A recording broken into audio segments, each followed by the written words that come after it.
So how about the anniversary stream? Perfect amount of hopium for those who believe, and enough doom to fill the doom posters, or something. I don't know, I'm more focused on trying to compile everything announced in the stream in a video format, because I know some people like me don't really like reading the Google Doc. Really, I'm more panicked more than anything else, because I only have a few hours to make this video before I have family coming over for the weekend.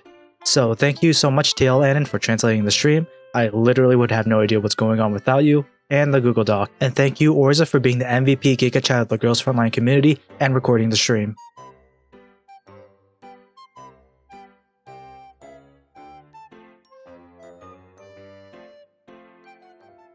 For Girls Frontline news, it's pretty standard business, and like most of the things in the stream, it won't really affect the EN community until like a year later. So don't go launching your EN Girls Frontline client thinking about these announcements will affect you. We got new live 2D for anniversary skins for ZB26 and Hai Yang Type 88. Personally, I'm not a huge fan of these T-dolls, so I'm pretty sure someone out there is happy. Also, it's been confirmed that the assimilation system is giving 10 free rolls every day for the anniversary event. BTFO Genshin. However, you are restricted in only being able to get Adeline, Architect Destroyer, Hunter Execution, and Alina from these free rolls. I mean, this is a win for me since both Paradies assimilation units are there. At some point in the future, Type 64 will get this costume in an upcoming point event. And to no one's surprise, Client 3.0 was mentioned, and it is way faster than the version they are comparing to on stream, which gives me hope that someday I can play this mobile game on my phone. Of course, that's cope and will never happen, but a man can dream. And time for the collab review. To everyone's surprise, the collab was not Girls und Panzer, but everyone's favorite show for a week in October of 2018, Zombieland Saga. This seems to be another example of Giga Chad Yuzong going off the list of random shows he watched and has a fanfic for, which I'm totally down for. Reverse collapse Codename Bakery, where I just realized they dropped the girl from the title.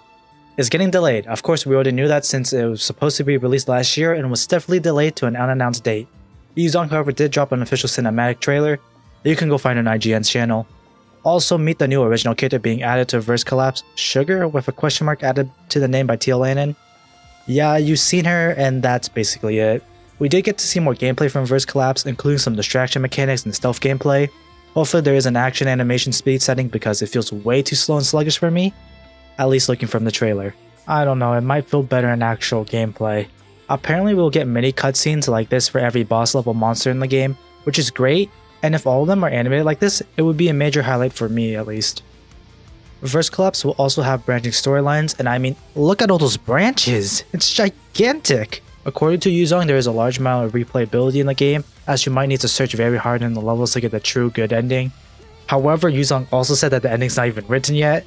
Very troubling if true, but very funny if he's trolling.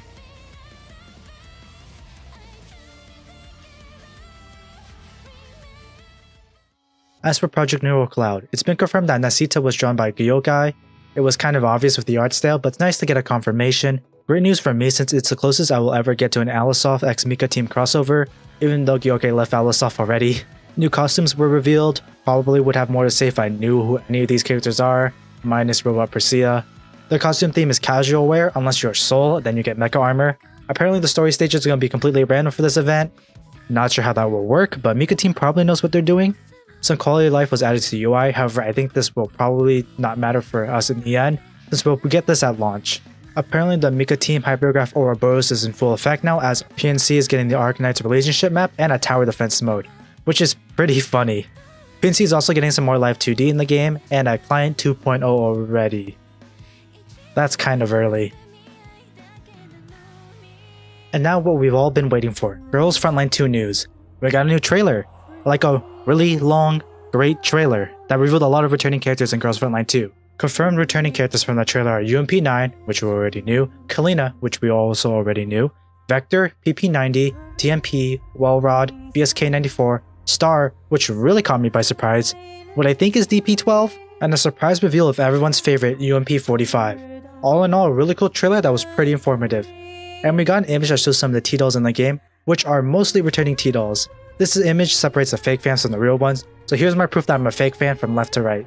The image shows Rosa, Type 95, a new character, KSVK, UMP9, no clue, that flare gun WPK or something, Watu-K, someone who looks familiar but I have no name attached to, so probably a new character. That one from the Griffin Misfits with chocolate, yeah, AK Alpha, Nagat Revolver, and MP7. If I got any wrong, prove that I'm a fake fan in the comments section. Since the last time we saw Girls Frontline 2, all the character animations and overall lighting and shading of the environments got an overhaul. Some more gameplay was revealed, but most of it flew over my head. What I did see is that Vepley's shotgun pushes people, which is pretty cool, and apparently they want to make more forced movement tools like this in the game, which I would enjoy greatly. Also, the skills are getting a complete overhaul from Beta 2 going to Beta 3. I assume more changes will come after Beta 3, so most of the gameplay things are subject to change before we will ever be able to touch this game. Dorms seem to be upgraded with just more stuff than the last time we saw it.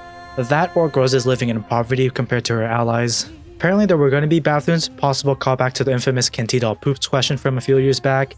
Gameplay wise, the game is like a JRPG with an avatar traversing the map, and coming into contact with enemy leads into a battle where everyone appears out of nowhere.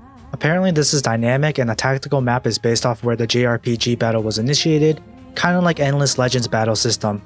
If you have a means to get in, you should keep an eye out since Beta 3 was announced in the stream. And probably what I'm most hyped about, another concert or music expo sometime later this year. Hopefully. It has been on hold due to the pandemic, but it's at least something from the anniversary stream that I can experience before the next one. It seems like they are going all out with this event because they're making public travel cards for it, and I'm pretty hyped to hear new renditions of Mika Team's bangers like What Am I Fighting For and Emo Code. Maybe if we're lucky we could even get more character songs. Remember those? I still do. A couple of them were pretty good. And that was more or less the livestream. Overall pretty good, and it shows that Mika Team is coming out with good stuff in the near future. I mean, we already assumed that, but it's nice to get a confirmation. However, can we get a moment of silence for Glitchland?